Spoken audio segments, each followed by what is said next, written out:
Hello বন্ধুরা, আবার উপস্থিত হলাম একটা নতুন ভিডিও নিয়ে। দেখো, এই বড় গামলাটায় আমি কিছু মাটি ভিজিয়ে রেখেছি পদ্ম গাছ লাগানোর জন্য। এইটা কিছুদিন ভিজিয়ে আমি পুকুরের পাকের মতো বানাবো, তারপর এটার উপরে পদ্ম গাছ লাগাবো। গামলাটা অনেক বড়, কিন্তু গামলার কাঠটা ছোট।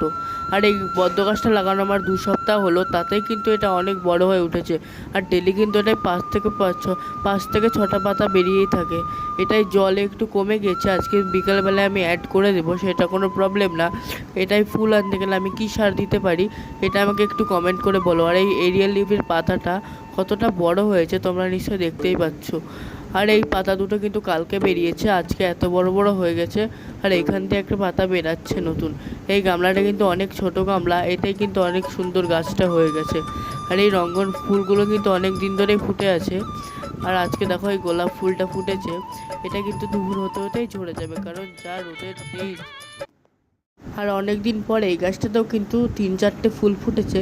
এটা কিন্তু হাইব্রিড ভ্যারাইটি, সেটা কিন্তু তোমরা পাতা দেখলেই বুঝতে পারবে।